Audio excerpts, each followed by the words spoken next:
नमस्कार विद्यार्थी मित्र. आज आपण विज्ञान आणि तंत्रज्ञान भाग 1 या विषयातील प्रकरण पहिले गतीचे नियम या प्रकरणातील पुढील भाग अभ्यासणार आहोत. या अगोदरच्या तासाला आपण आलेख पद्धतीने न्यूटनची गतीविषयक समीकरणे कशा प्रकारे मिळवता येतील याचा अभ्यास केलेला आहे. आज आपण एकसमान वर्तुळाकार गती म्हणजे काय याविषयीची माहिती आहे ती माहिती अभ्यासणार आहोत. एकसमान वर्तुळाकार गतीचा अभ्यास करण्यापूर्वी आपण या संदर्भात दिलेल्या 2 कृतींचा या ठिकाणी उल्लेख करणार आहोत.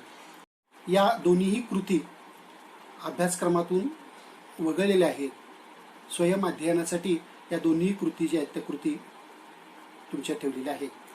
आता यापैकी पहिली कृती जी आहे ती आहे घड्याळाच्या सेकंद काट्याच्या टोकाचं निरीक्षण करण्याविषयीच. तर घड्याळाचा सेकंद काटा जो आहे त्या सेकंद काट्याच्या टोकाचं निरीक्षण करून तुम्हाला त्या टोकाची चाल आणि वेग याविषयी काही सांगता येईल का याविषयी निरीक्षण करून तुमचं मत व्यक्त करायला सांगितलेलं आहे. आता या बाबतीत घड्याळाचा जो सेकंद काटा आहे तो सेकंद काटा ठराविक कालावधीमध्ये ठराविक अंतर पार करत असतो. याचा अर्थ त्या सेकंद काट्याच्या टोकाची चाल ही स्थिर असते, परंतु या सेकंद काट्याचा जो वेग आहे हा वेग मात्र सतत बदलत असतो. त्याचं कारण हा सेकंद काटा ज्या वर्तुळाकार मार्गावरून मार्गक्रमण करत असतो त्या वर्तुळाकार मार्गावरील प्रत्येक बिंदूच्या ठिकाणी त्या सेकंद काट्याच्या टोकाची जी गती आहे त्या गतीची दिशा बदलत असते आणि त्यामुळे दिशा बदलल्यामुळे त्या सेकंद काट्याच्या टोकाचा वेग सुद्धा बदलत असतो. आता वर्तुळाकार मार्गाने मार्गक्रमण करणाऱ्या कोणत्याही वस्तूच्या वेगाची दिशा ही त्या वर्तुळाकार मार्गावरील प्रत्येक बिंदू जवळ बदलते का याचा अभ्यास करण्यासाठी एक छोटीशी पुढची कृती दिली आहे की ज्या कृतीमध्ये करून पहा आणि विचार करा असा प्रश्न आहे. तो प्रश्न दिलेला आहे की ज्याच्यामध्ये उजव्या बाजूला तुम्हाला एक चौरस आकृती, एक पंचकोनी आणि एक षटकोनी असे 3 वेगवेगळ्या आकाराचे मार्ग पेन्सिलने काढून दर्शवले आहे. आपणाला काय करायचं आहे, या चौकोन आकृती, पंचकोनी किंवा षटकोनी मार्गाच्या कोणत्याही एका बाजूच्या मध्यभागी पेन्सिलचे टोक ठेवून त्या विशिष्ट आकाराच्या मार्गावरून एक फेरी पूर्ण करावयाची आहे. आणि या वेगवेगळ्या मार्गावरून या पेन्सिलच्या टोकाची एक फेरी पूर्ण करत असताना आपणास पेन्सिलची दिशा किती वेळा बदलावी लागली हे सांगावयाचे आहे. तर चौकोनाकृती मार्गावरून जात असताना आपणाला त्या पेन्सिलच्या टोकाची दिशा 4 वेळा म्हणजे त्या चौकोनाकृती मार्गाच्या 4 कोपऱ्यावरती 4 वेळा बदलावी लागेल. त्याचप्रमाणे पंचकोनी मार्ग असेल तर 5 वेळा, षटकोनी मार्ग असेल तर 6 वेळा, सप्तकोनी मार्ग असेल तर 7 वेळा, अष्टकोनी मार्ग असेल तर 8 वेळा. या मार्गावरून जात असताना त्या मार्गावरून जाणाऱ्या वस्तूला आपली दिशा बदलावी लागेल. आणि जर अशा प्रकारे या मार्गाची जी कोण आहेत त्या कोणांची संख्या वाढवत गेलो, म्हणजेच जे बाजू आहेत त्या बाजूंची संख्या जर आपण वाढवत गेलो आणि असंख्य केली तर त्या वस्तूला, त्या मार्गावरून जाणाऱ्या त्या वस्तूला किती वेळा दिशा बदलावी लागेल. अर्थातच उत्तर असेल अनेक वेळा. आणि जेव्हा आपण असं बाजूंची संख्या वाढवत नेतो म्हणजे चौकोनी, पंचकोनी, षटकोनी, सप्तकोनी याप्रमाणे असंख्य कोण असलेल्या बाजू ज्या आहेत त्या बाजूंची निर्मिती आपण केल्यास तो जो मार्ग आहे तो मार्ग वर्तुळाकार बनतो. आणि म्हणजे याचा अर्थ वर्तुळाकार मार्गावरील त्या वर्तुळावरील प्रत्येक बिंदू जवळ वस्तूची, मार्गाक्रमण करणाऱ्या वस्तूची दिशा ही बदललेली असते. आणि दिशा बदलल्यामुळे त्या वस्तूच्या वेगामध्ये बदल होतो.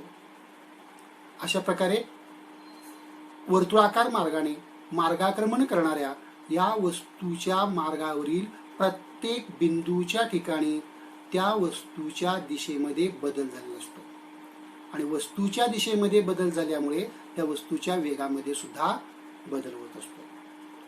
आणि म्हणून मग एकसमान वर्तुळाकार गती म्हणजे काय?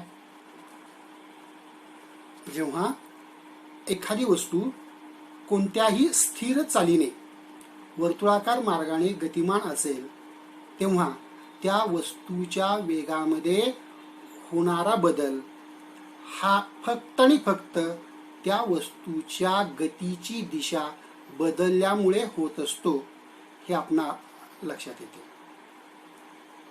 याचा अर्थ ती जी वस्तू आहे त्या वस्तूचा वेग हा त्वरणित वेग असतो, बदलणारा वेग असतो. आणि जेव्हा एखादी वस्तू एकसमान चालीसह वर्तुळाकार मार्गाने गतिमान असते तेव्हा त्या वस्तूच्या गतीला एकसमान वर्तुळाकार गती असे म्हणतात. ही एकसमान वर्तुळाकार गतीची व्याख्या आहे. जे एकसमान वर्तुळाकार गती म्हणजे काय? तर वर्तुळाकार मार्गावरून एकसमान चालीसह गतिमान असणाऱ्या वस्तूच्या गतीला एकसमान वर्तुळाकार गती असे म्हणतात. आता याची 2 उदाहरणं आपणास दिलेली आहेत. पहिलं उदाहरण आहे गोफणीतील दगडाची गती. जेव्हा गोफणीमध्ये आपण दगड ठेवतो आणि ती गोफण गोल गोल फिरवतो तेव्हा त्या गोफणीमधील दगडाची जी गती असते ती गती, त्याचप्रमाणे सायकलच्या चाकावरील कुठल्याही बिंदूची गती ही एकसमान वर्तुळाकार गती या प्रकारच्या गतीमध्ये समाविष्ट होते. आता जर समजा एखादी वस्तू या एकसमान वर्तुळाकार गतीने गतिमान असेल आणि त्या वर्तुळाकार मार्गावरून टी या कालावधीत एक फेरी पूर्ण करत असेल तर त्या वस्तूची चाल किंवा त्या वस्तूचा वेग आपणाला काढण्यासाठी एक वेगळं सूत्र चौकोनामध्ये दिलेलं आहे. आता या चौकोनामध्ये ते जे सूत्र आहे ते सूत्र काय दिले बघा, चाल बरोबर परिघ भागिले काल. आता परिघ भागिले काल असं का केलं? चालीचे जे सूत्र आहे ते आपणास माहित आहे की वस्तूने कापलेले अंतर भागिले त्यासाठी लागलेला कालावधी. परंतु इथं मार्ग वर्तुळाकार आहे आणि वस्तू टी या कालावधीत या वर्तुळाकार मार्गावरील कोणत्याही एका बिंदूपासून सुरुवात करून पुन्हा त्याच बिंदूपर्यंत येते. म्हणजेच त्या वस्तूनं पार केल्यानंतर त्या वर्तुळाकार मार्गाच्या परिघा एवढा आहे आणि म्हणून वस्तूने कापलेल्या अंतरासाठी परिघ घेतलेला आहे आणि कालावधी टी आणि म्हणून चाल बरोबर परिघ भागिले काल या सूत्राच्या सहाय्याने आपण एकसमान वर्तुळाकार गतीमध्ये असणाऱ्या वस्तूची चाल किंवा त्या वस्तूचा वेग काढू शकतो. व्ही बरोबर 2 पाय आर परिघ काढण्याचं सूत्र आहे भागिले टी म्हणजे कालावधी.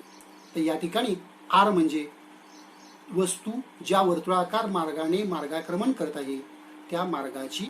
आता यानंतर या एकसमान वर्तुळाकार मार्गाने गतिमान असणारी जी वस्तू आहे त्या वस्तूच्या वेगाची दिशा कशा प्रकारे काढता येईल हा यानंतरचा भाग आहे. आता यासाठी आपल्याला एक कृती करून पाहूया असं सांगितलं आहे.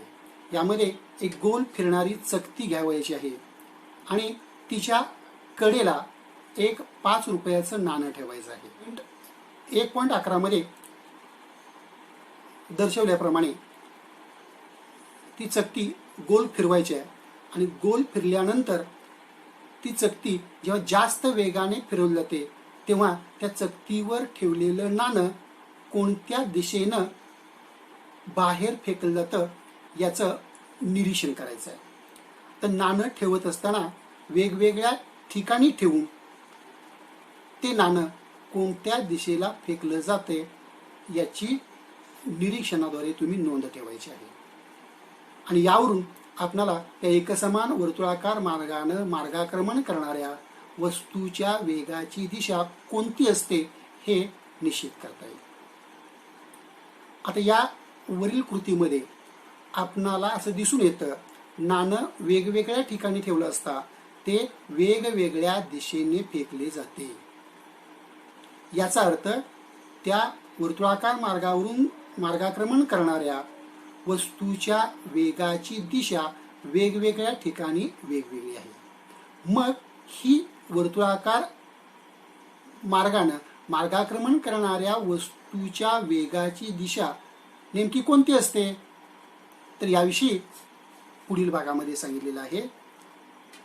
जे नाणं आपण वर्तुळाकार चकतीच्या पृष्ठभागावरती ठेवलं असतं ते त्या चकतीच्या त्रिज्येच्या किंवा त्रिज्येला लंब असणाऱ्या स्पर्शिकेच्या दिशेने फेकलं जातं. आणि म्हणून ते नाणं फेकले जाण्याची जी दिशा आहे ती दिशा कोणती आहे, ज्या ठिकाणाहून ते नाणं फेकलं जातं त्या ठिकाणी अशी लंब असणाऱ्या स्पर्शिकेची दिशा म्हणजेच त्या वर्तुळाकार मार्गानं मार्गाक्रमण करणाऱ्या वस्तूची किंवा वस्तूच्या वेगाची दिशा असते.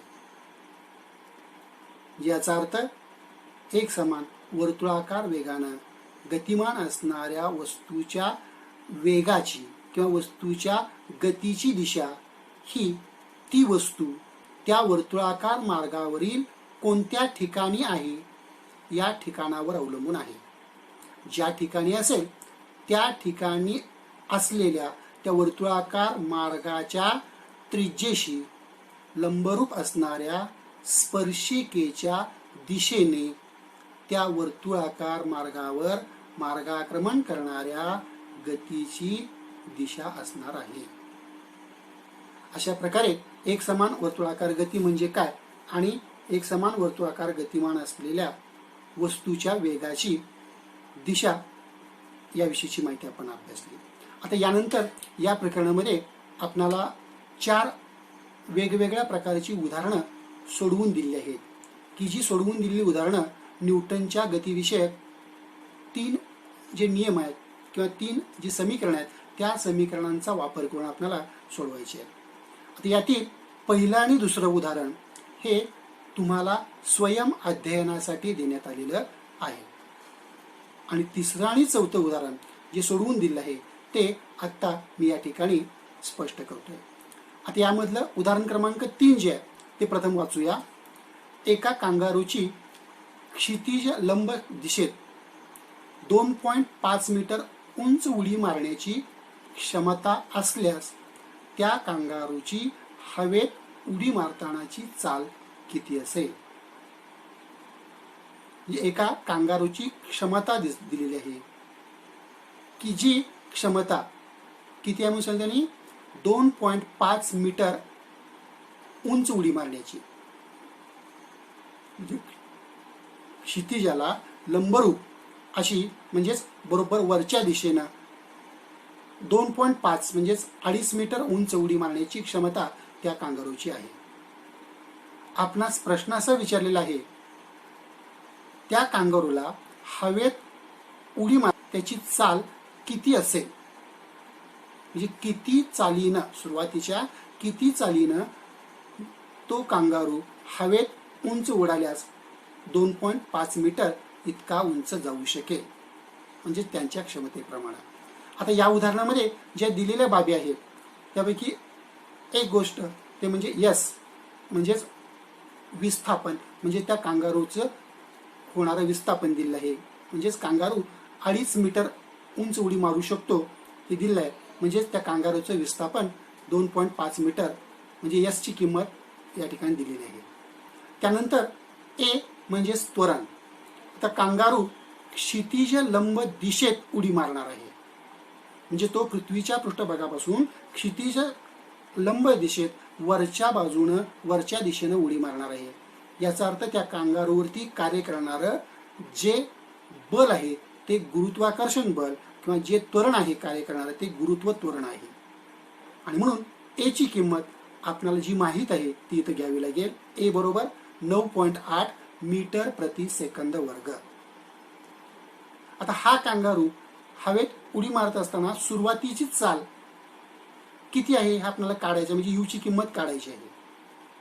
आता जेव्हा तो 2.5 मीटर उंच उडी मारून त्या विशिष्ट उंचीवरती जाईल त्या ठिकाणी त्याचा अंतिम वेग हा 0 असणार आहे, म्हणजे व्ही ची किंमत 0 घेतलेली आहे. यू ची किंमत आपल्याला काढायची आहे. न्यूटनचं गतिविषयक तिसरं समीकरण जे आहे ते तिसरं समीकरण वापरून आपण त्या कांगारूची सुरुवातीची चाल, म्हणजेच त्या कांगारूला हवेत उडी मारतानाची जी चाल आहे सुरुवातीची ती काढावी लागेल. व्ही वर्ग बरोबर यू वर्ग अधिक 2as. आता यामध्ये वरील किमती घातल्यात. व्ही म्हणजेच अंतिम वेग 0 आहे म्हणून 0चा वर्ग बरोबर यू वर्ग आपल्याला काढावायचा आहे म्हणून तसंच ठेवलंय. यू वर्ग अधिक 2 गुणिले वजा 9.8, कारण या ठिकाणी गुरुत्व त्वरण जे आहे हे गुरुत्व त्वरण त्या कांगारूच्या वेगाच्या विरुद्ध दिशेनं आहे आणि म्हणून या ठिकाणी ऋण चिन्ह घेतलेलं आहे, वजा 9.8 घेतलेलं आहे. ही ए ची किंमत आणि एस ची किंमत आहे 2.5. आता यानंतर पुढे सोडवलं आहे. 0चा वर्ग 0, यू वर्ग आहे तसंच ठेवलं आहे. 2 गुणिले 9.8 गुणिले 2.5 यांचा गुणाकार करून पाहिला असता तो येतो वजा 49. तर वजा 49 समीकरणाच्या दुसऱ्या बाजूला घेतलेलं आहे. यू वर्ग बरोबर 49 झालं आणि दोन्ही बाजूची वर्गमूळ काढून आपल्याला यू म्हणजेच त्या कांगारूची उडी मारतानाची सुरुवातीची चाल 7 मीटर प्रति सेकंद असल्याचं दिसून येतं. जे आपलं उत्तर आहे कांगारू हवेत उडी मारतानाची चाल म्हणजेच सुरुवातीची चाल 7 मीटर प्रति सेकंद असेल. अशा प्रकारे या पहिल्या उदाहरणामध्ये आपण न्यूटनच्या गतीविषयक तिसऱ्या समीकरणाचा उपयोग करून आपणाला विचारलेल्या प्रश्नाचं उत्तर शोधलेलं आहे. आता उदाहरण 4 जे आहे ते 4 वाचून बघूया. एक बोट विराम अवस्थेमधून निघून एकसमान त्वरणाने जाते. जर ती बोट 5 सेकंदात 15 मीटर प्रति सेकंद वेग गाठत असेल तर निर्माण झालेलं त्वरण आणि दिलेल्या वेळात पार केलेलं अंतर किती असेल, असा प्रश्न या उदाहरणामध्ये दिलेला आहे. आता या उदाहरणामध्ये दिलेली माहिती काय बघा. सुरुवातीचा वेग, त्या बोटीचा सुरुवातीचा वेग हा यू 0 घेतलेला आहे. याचं कारण काय तर बोट विराम अवस्थेत आहे, म्हणजेच बोटीचा सुरुवातीचा वेग 0 मीटर प्रति सेकंद आहे हे आपल्याला कळून चुकतं. त्यानंतर अंतिम वेग जे 5 सेकंदात त्या वस्तूला जो वेग प्राप्त होतो तो किती आहे 15 मीटर प्रति सेकंद आहे, म्हणून अंतिम वेग व्ही ची किंमत 15 मीटर प्रति सेकंद घेतलेली आहे. आणि लागलेला वेळ म्हणजेच टी 5 सेकंद आणि विचारलेला आहे त्या वस्तूच्या अंगी किती त्वरण निर्माण झालेलं असेल, त्यामुळे आपल्याला त्वरण काढायचं आहे. त्याचप्रमाणे हे जे अंतर आहे या एवढ्या वेगानं 5 सेकंदामध्ये किती अंतर पार केलं असेल हेही आपल्याला काढायचं आहे. आता यासाठी पहिल्यांदा आपण त्वरण काढून घेऊ. तर त्वरण काढण्यासाठी आपल्याला त्वरणाचं सूत्र माहिती आहे. गतिविषयक जे पहिलं समीकरण आहे त्या गतिविषयक पहिल्या समीकरणामध्ये आपण त्वरण काढण्याचं सूत्र अभ्यासलेलं आहे. त्वरण बरोबर व्ही वजा यू छेद टी. व्ही म्हणजे अंतिम वेग, यू म्हणजे सुरुवातीचा वेग आणि टी म्हणजे कालावधी. जे अंतिम वेगातून सुरुवातीचा वेग वजा केला असता म्हणजेच 15 मधून 0 वजा केला असता आपल्याला 15 हा वेगातील बदल मिळेल आणि हा बदल टी या कालावधीमध्ये झालेला आहे म्हणून त्याला टी म्हणजेच 5 न भागलेला आहे. 15 भागिले 5 बरोबर 3 मीटर प्रति सेकंद हा या वस्तूच्या अंगी निर्माण झालेलं त्वरण असणार आहे. आता या वस्तूच्या अंगी निर्माण झालेले हे जे त्वरण आहे ते त्वरण अभ्यासल्यानंतर आपण पुढचा प्रश्न जो आहे या उदाहरणाचा अभ्यासणार आहोत तो म्हणजे दिलेल्या वेळात पार केलेलं अंतर किती असेल. यासाठी न्यूटनचं गतिविषयक दुसरं समीकरण आपल्याला वापरावं लागेल. आता हे जे गतिविषयक दुसरं समीकरण आहे या गतिविषयक दुसऱ्या समीकरणातून पार केलेलं अंतर आपल्याला काढता येईल. यस बरोबर ut अधिक 1/2 at वर्ग. आता या न्यूटनच्या गतिविषयक दुसऱ्या समीकरणामध्ये यस म्हणजेच विस्थापन म्हणजेच पार केलेलं अंतर, यू म्हणजे सुरुवातीचा वेग, टी म्हणजे कालावधी आणि ए म्हणजे त्वरण, की ज्यापैकी आपल्याला सुरुवातीचा वेग, कालावधी आणि त्वरण माहीत आहे. त्यामुळे आपण यस बरोबर 0 गुणिले 5 अधिक 1/2 गुणिले 3 गुणिले 5चा वर्ग. या ठिकाणी आपण यू म्हणजे सुरुवातीचा वेग, टी म्हणजे कालावधी, ए म्हणजे त्वरण आणि टी म्हणजे पुन्हा कालावधी या किमती घालून हे उदाहरण सोडवलेलं आहे. उत्तर आपल्याला मिळतं 0 अधिक 75/2 म्हणजेच 37.5 मीटर. जे वस्तूनं त्या बोटीनं त्या विशिष्ट कालावधीमध्ये म्हणजेच 5 सेकंदामध्ये पार केलेलं अंतर किती आहे? 37.5 मीटर. अशा प्रकारे न्यूटनच्या गतिविषयक समीकरणांचा वापर करून आपण अशी विविध प्रकारची एखाद्या वस्तूच्या वेगावर, त्या वस्तूच्या अंगी असणाऱ्या त्वरणावर आधारित उदाहरणं सोडवू शकतो. आता यानंतर या प्रकरणामध्ये पुढचा जो भाग आहे तो म्हणजे न्यूटनचे गतिविषयक नियम. आता न्यूटनचे गतिविषयक नियम जे आहेत या गतिविषयक नियमांचा आपल्याला अभ्यास करावायचा आहे. न्यूटननं वेगवेगळ्या वस्तूंच्या किंवा वेगवेगळ्या पदार्थांच्या गतीचा अभ्यास करून त्या न्यूटनच्या 3 नियमांची मांडणी केली आहे. आता हे न्यूटनचे गतिविषयक 3 नियम अभ्यासण्यापूर्वी आपणाला काही गोष्टींची माहिती असणं गरजेचं आहे. यासाठी या न्यूटनच्या गतिविषयक नियमांच्या सुरुवातीला त्यांनी असे का होत असेल या अंतर्गत 4 वेगवेगळे प्रश्न आहेत, ते प्रश्न विचारलेले आहेत. त्यापैकी पहिला प्रश्न बघा, स्थिर अवस्थेतील वस्तू बल लावल्याशिवाय जागची हलत नाही. म्हणजे जोपर्यंत एखाद्या स्थिर अवस्थेत असलेल्या वस्तूवरती कोणत्याही प्रकारचं बल लावलं जात नाही तोपर्यंत ती वस्तू त्या ठिकाणाहून हलत नाही. हा एक प्रश्न आहे. दुसरा प्रश्न, टेबलावर ठेवलेलं पुस्तक उचलण्यासाठी पुरेसे असलेल्या बलाने टेबल उचलता येत नाही. म्हणजे काय पहा, समजा एखाद्या टेबलावरती पुस्तक ठेवलं आहे किंवा ते पुस्तक उचलण्यासाठी आपण जे बल लावणार आहोत त्याच बलानं किंवा तेवढंच बल लावून आपणाला टेबल उचलता येईल का?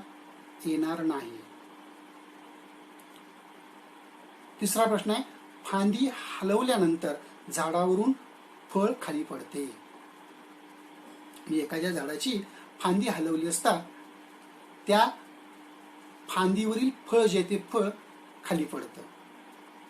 आणि चौथा प्रश्न आहे, विजेचा फिरणारा पंखा बंद केल्यानंतरही पूर्ण थांबण्यापूर्वी तो काही काळ फिरत राहतो.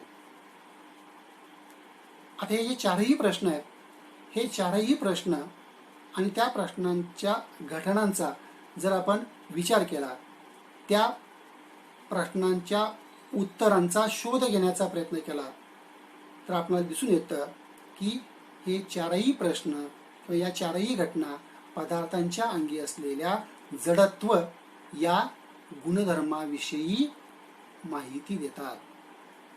आता स्थिर अवस्थेत असलेली वस्तू बल लावल्याशिवाय जागची हलत नाही. म्हणजे कोणत्याही स्थिर वस्तूला गतिमान करण्यासाठी आपल्याला त्या वस्तूवरती बल लावावं लागतं. म्हणजे जोपर्यंत आपण एखाद्या पदार्थावरती बल लावत नाही तोपर्यंत तो पदार्थ तिच्या अवस्थेत बदल करत नाही आणि स्वतःहून आपली अवस्था न बदलण्याचा हा जो गुणधर्म आहे याला आपण जडत्व म्हणतो. दुसरं उदाहरण तेच आहे. टेबलावर ठेवलेलं पुस्तक उचलण्यासाठी पुरेशा असलेल्या बलाने टेबल उचलता येत नाही.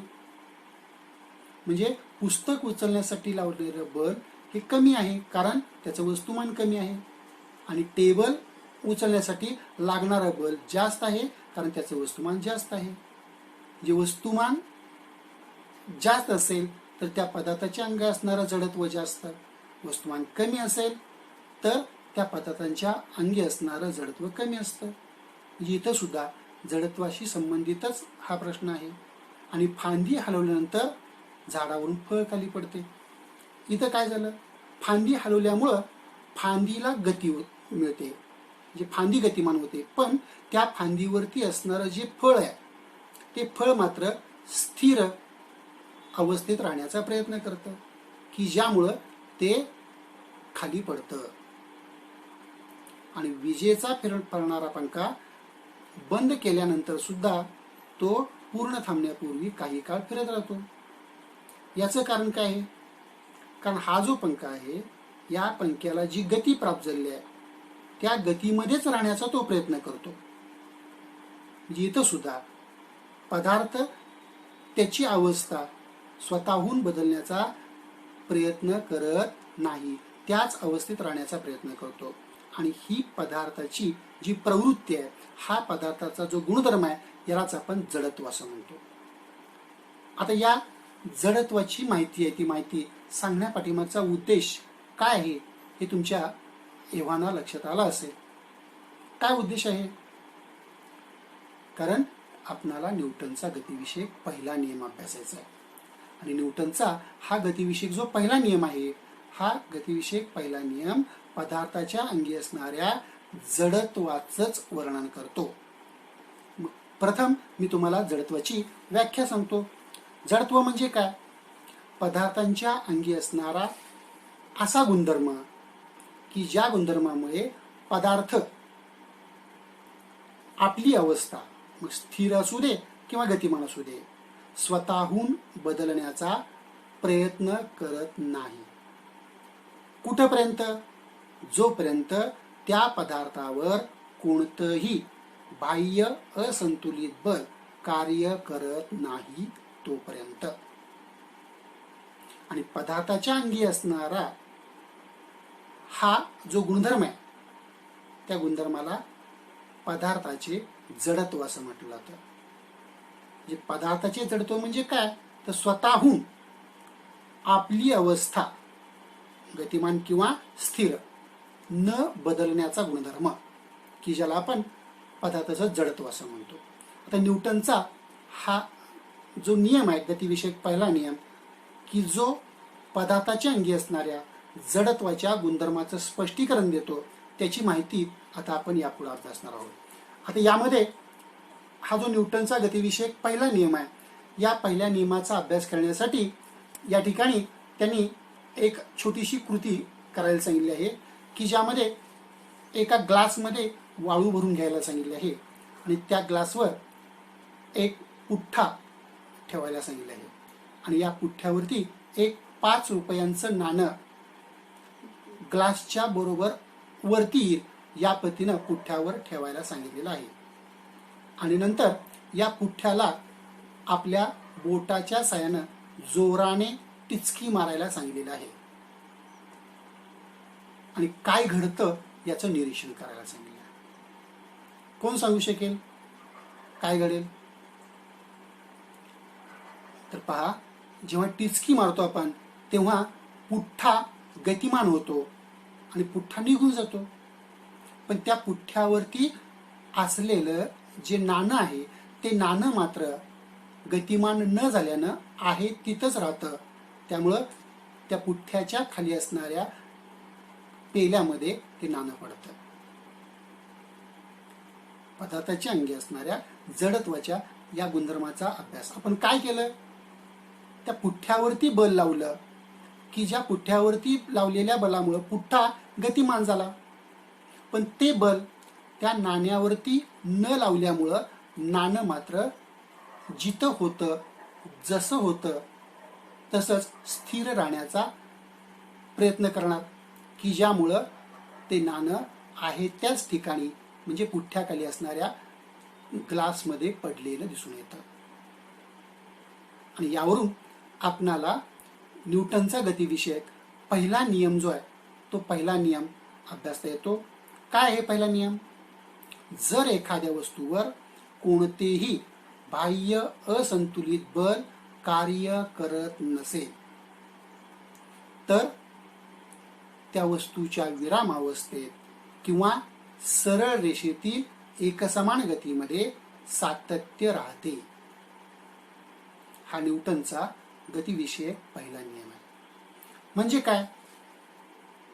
म्हणजे जोपर्यंत आपण एखाद्या वस्तूवरती कोणतंही बाह्य असंतुलित बल लावत नाही, म्हणजे त्या वस्तूवरती बाह्य असंतुलित बल कार्य करत नाही, तोपर्यंत ती वस्तू जर विरामावस्थेत असेल तर विरामावस्थेत, आणि जर सरळ रेषेतील एकसमान गतीमध्ये असेल तर एकसमान गतीमध्ये सातत्य राखते. म्हणजेच त्या वस्तूच्या त्या विशिष्ट अवस्थेमध्ये बदल होत नाही.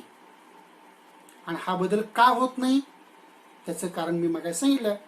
प्रत्येक वस्तूच्या अंगी जडत्वाचा गुणधर्म असतो. स्वतःहून आपली अवस्था न बदलण्याचा गुणधर्म असतो, की जो गुणधर्म या न्यूटनच्या गतिविषयक पहिल्या नियमामध्ये स्पष्ट झाल्याचं दिसून येतं. जर एखाद्या वस्तूवरती कोणतंही बाह्य असंतुलित बल कार्यरत नसेल तर तिच्या विराम अवस्थेत किंवा सरळ रेषेतील एकसमान गतीमध्ये सातत्य राहते. हा आहे न्यूटनचा गतिविषयक पहिला नियम. की ज्या न्यूटनच्या गतिविषयक पहिल्या नियमामध्ये बाह्य असंतुलित बल हा एक शब्द प्रयोग आलाय. असंतुलित बल आणि संतुलित बल याची माहिती आपण यापूर्वी अभ्यासलेली आहे. त्याच्या सुरुवातीला त्यांनी दिल्या. संतुलित बल म्हणजे काय? समान रस्सीखेच हा जो खेळ असतो, या खेळामध्ये रस्सीच्या दोन्ही बाजूला जे खेळाडू असतात ते खेळाडू ती रस्सी आपापल्या दिशेनं आपापल्या बाजूला खेचण्याचा प्रयत्न करत असतात, आणि त्यासाठी त्या रस्सीवरती दोन्ही बाजूचे खेळाडू आपापल्या दिशेनं बल लावत असतात. जोपर्यंत या दोन्ही बाजूच्या खेळाडूंनी लावलेली बले समान म्हणजे संतुलित आहेत, तोपर्यंत रस्सी कुठल्याही बाजूला खेचली जात नाही. याचा अर्थ बल लावलेला आहे, परंतु ते कसं आहे? समान आहे, संतुलित आहे, की ज्यामुळं या संतुलित बलामुळे त्या बलाचा परिणाम त्या रस्सीवरती झाल्याचं दिसून येत नाही. परंतु या दोन्हीपैकी कोणत्या तरी एका बाजूच्या खेळाडूंनी लावलेलं बल जास्त झालं तर रस्सी त्या दिशेनं खेचली जाते. याचा अर्थ त्या रस्सीवरती दोन्ही बाजूनं लावलेली बले असमान झाली, म्हणजेच असंतुलित झाली. त्यामुळंच रस्सी कोणत्या तरी एका बाजूला खेचली गेली. जे संतुलित बल याचा अर्थ समान बल, आणि असंतुलित बल याचा अर्थ असमान बल. आणि जर असंतुलित बल वस्तूवरती कार्य करत असेल तर आणि तरच ती वस्तू तिच्या विराम किंवा गतिमान अवस्थेमध्ये बदल करते. अन्यथा त्या वस्तूमध्ये असणारी जी अवस्था आहे त्या अवस्थेत बदल होत नाही. हा आहे न्यूटनचा गतिविषयक पहिला नियम, की जो पदार्थाच्या किंवा वस्तूच्या अंगी असणाऱ्या जडत्वाचं स्पष्टीकरण देतो. म्हणून या नियमाला जडत्वाचा नियम असेही म्हणतात. आता यानंतर आपण पुढचा न्यूटनचा जो नियम आहे त्या नियमाचा अभ्यास करणार आहोत. तो आहे न्यूटनचा गतिविषयक दुसरा नियम. आता न्यूटनचा गतिविषयक जो दुसरा नियम आहे, हा दुसरा नियम पदार्थाच्या किंवा वस्तूच्या अंगी असणाऱ्या किंवा निर्माण होणाऱ्या संवेगाविषयीची माहिती आपणास देत असतो. आणि त्याकरता संवेग म्हणजे काय आपणास समजणं गरजेचं आहे, की ज्याकरता त्यांनी या न्यूटनच्या गतिविषयक दुसऱ्या नियमाच्या सुरुवातीला 2 कृती करावयास सांगितल्या आहेत. त्यापैकी अ या कृतीमध्ये त्यांनी तुमच्या मित्राला समान आकाराचा प्लॅस्टिक आणि रबराचा चेंडू एका विशिष्ट उंचीवरून खाली टाकण्यास सांगितलेला आहे. न टाकलेला चेंडू तुम्ही खाली राहून झेल घ्यायचा आहे आणि त्याच्यावरून तुम्हाला त्यांनी प्रश्न विचारला आहे, प्लॅस्टिक आणि रबरी चेंडू पैकी कोणता चेंडू सहजपणे झेलू शकता? कोण सांगू शकेल? साहजिकच प्लॅस्टिकचा चेंडू झेलणं सोपं आणि रबराचा चेंडू झेलणं अवघड. आता दुसरी कृती आहे,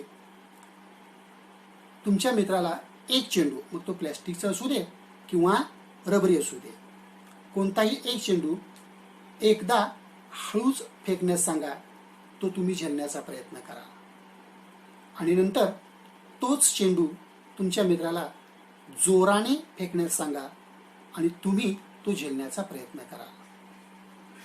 दोन्हीपैकी कोणत्या वेळी तुम्हाला तो चेंडू सहजपणे झेलता येतो आणि का? आता या दोन्ही उदाहरणावरून आपल्याला असं दिसतं. त्यापैकी दुसरं जे उदाहरण आहे, त्या दुसऱ्या उदाहरणामध्ये जेव्हा चेंडू हळू फेकला जातो तेव्हा तो झेलणं सोपं असतं, मात्र जेव्हा चेंडू जोराने फेकला जातो तेव्हा तो झेलणं आपणाला कठीण जातं. आता हे असं का होतं? त्याचं कारण आहे त्या चेंडूच्या अंगी निर्माण होणारा संवेग. पहिल्या उदाहरणामध्ये प्लॅस्टिक आणि रबरी चेंडू एकाच उंचीवरून खाली टाकला जातोय, तरी परंतु प्लॅस्टिकचा चेंडू झेलणं सोपं जातं रबरी चेंडूपेक्षा. याचं कारण प्लॅस्टिकच्या चेंडूमध्ये निर्माण होणारा संवेग हा रबराच्या चेंडूमध्ये निर्माण होणाऱ्या संवेगापेक्षा कमी आहे. आणि दुसऱ्या उदाहरणामध्ये चेंडू एकाच प्रकारचा आहे, रबरी किंवा प्लॅस्टिक, पण तो हळू फेकल्यानंतर झेलणं सोपं जातं, मात्र वेगाने फेकल्यास झेलणं अवघड जातं.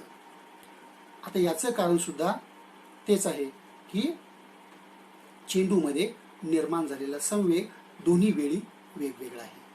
मग संवेग म्हणजे काय? संवेग म्हणजे पदार्थाच्या अंगी असणारा गुणधर्म आहे की ज्या पदार्थाच्या अंगी असणाऱ्या गुणधर्माची जी व्याख्या आहे ती व्याख्या आपणाला या भागामध्ये किंवा या पानावरती खाली दिली आहे. संवेग म्हणजे वस्तूचा वेग आणि वस्तुमान यांचा गुणाकार होय. म्हणजे एखाद्या वस्तूने दुसऱ्या वस्तूवरती केलेला जो आघात आहे, या आघाताचा परिणाम हा त्या वस्तूचे वस्तुमान आणि वेग या दोन्ही बाबीवर अवलंबून असतो. पहिल्या उदाहरणामध्ये एकाच उंचीवरून चेंडू जरी फेकले जात असले तरी सुद्धा त्या दोन्ही चेंडूंचं वस्तुमान वेगवेगळं असल्यामुळं दोन्ही चेंडूमध्ये निर्माण झालेला संवेग हा वेगवेगळा आहे. आणि दुसऱ्या उदाहरणामध्ये चेंडू एकच आहे, विशिष्ट ठिकाणावरूनच फेकला जातोय, फक्त त्या दोन्ही वेळी फेकल्या जाणाऱ्या चेंडूच्या वेगात बदल आहे. आणि वेगात बदल असल्यामुळे तिथं दोन्ही वेळा निर्माण होणारा संवेग हा वेगवेगळा आहे.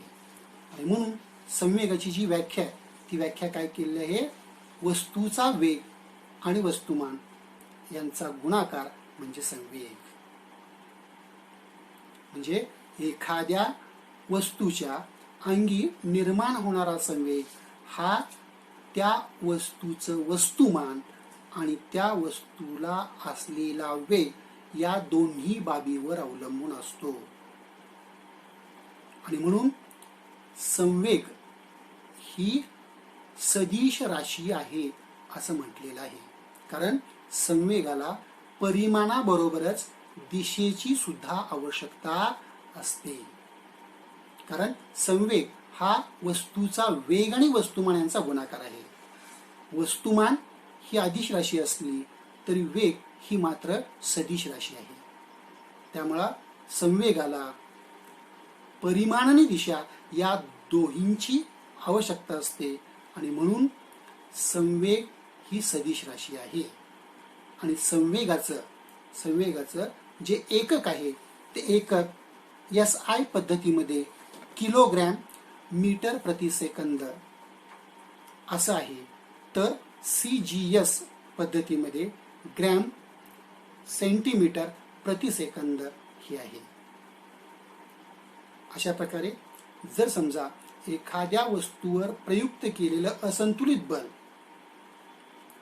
त्या वस्तूच्या वेगामध्ये जर बदल घडवून आणत असेल तर तेच बल त्या वस्तूच्या संवेगात सुद्धा बदल घडवून आणू शकते.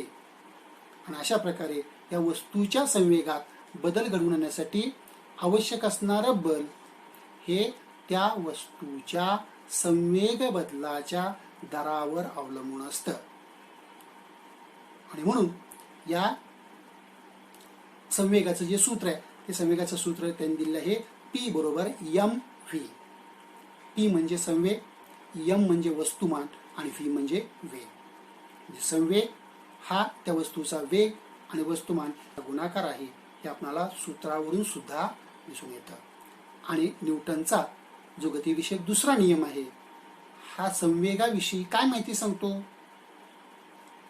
तर तो नियम काय बघा, संवेग परिवर्तनाचा दर हा प्रयुक्त बलाशी समानुपाती असतो.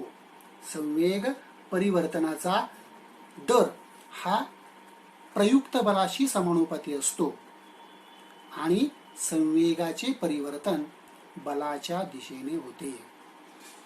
हा न्यूटनचा गतिविषयक दुसरा नियम आहे की जो नियम काय सांगतो, वस्तूच्या अंगी निर्माण होणाऱ्या संवेगाच्या परिवर्तनाचा दर म्हणजे संवेगातील बदलाचा दर हा त्या वस्तूवर प्रयुक्त केलेल्या म्हणजेच लावलेल्या बलाशी समानुपाती असतो.